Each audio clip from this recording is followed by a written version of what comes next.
Kailash Chandra, Volume 10, Transcription number 199 at 120. Start.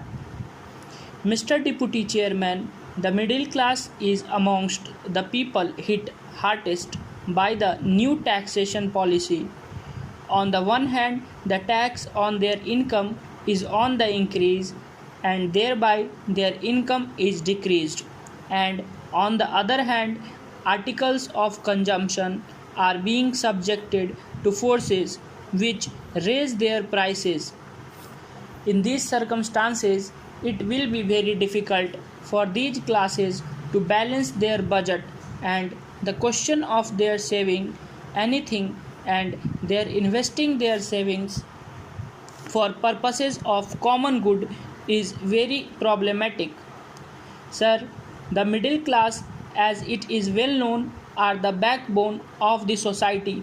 They are the real workers of the land and they should not be disabled or made vitally less enthusiastic by these measures in contributing towards the success of the plan. The indirect taxes have really got an inflationary tendency. To a complaint made in this respect, the Honorable Finance Minister said that the inflationary tendencies are already there and that the government through these excise duties will be able to mop up a portion of the extra profits for the benefit of the exchequer, and he implied that these excise duties need not raise the prices in many cases. The inflationary tendencies are due to the play of market forces and the prices will go up to a maximum that can be borne by the consumer.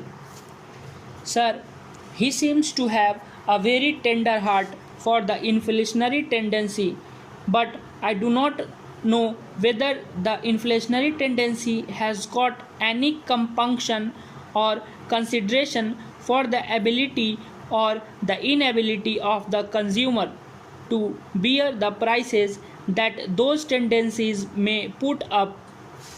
In certain other cases, he admits that the excise duties do raise the prices, and in such cases, excise duties are designed to restrain consumption, either to bring about internal investment or to increase exports. In certain cases, I admit that higher prices may restrain and restrict consumption. For example, if the price of sugar is raised, people may consume less sugar. That is a known fact, but it does not stop there. In such cases, human nature must be taken into consideration. It is a matter of common knowledge that if sugar is beyond the reach of the people, they do not stop it there. They take to other alternative articles. They go in for gur or such other things, and therefore no saving is effected thereby. Sir, then take the private sector. Increased targets have been set up in the 10th 5-year plan for this sector, and they have to fulfill those targets in the vital interests of the country, because the development in the private sector forms a vital part of the economy of the country as a whole.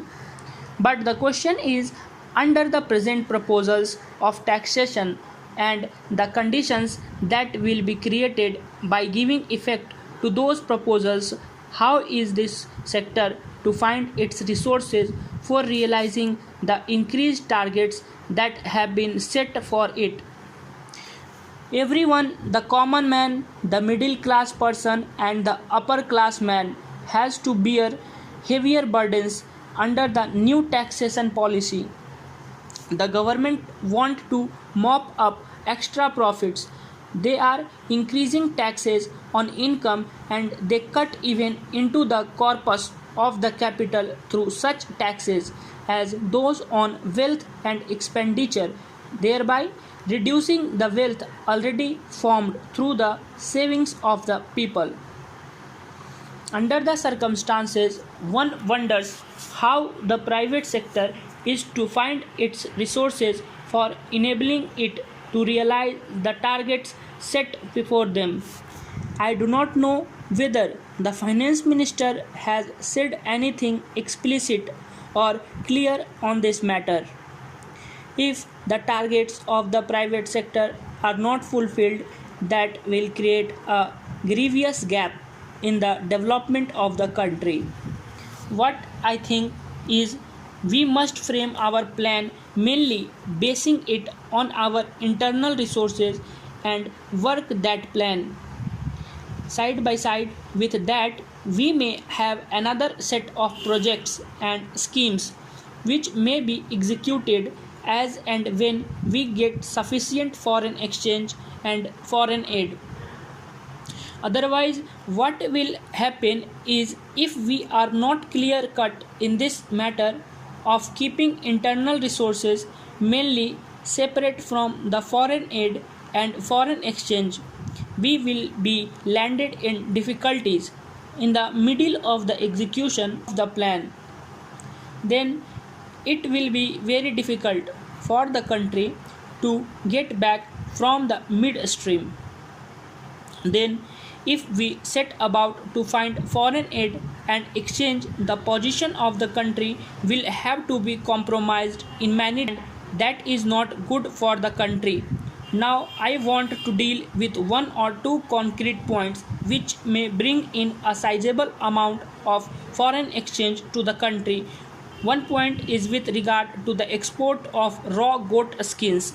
An export duty on the export of this article may be levied beneficially to the industry as well as to the country as a whole. There was an export duty of about 15% on this article.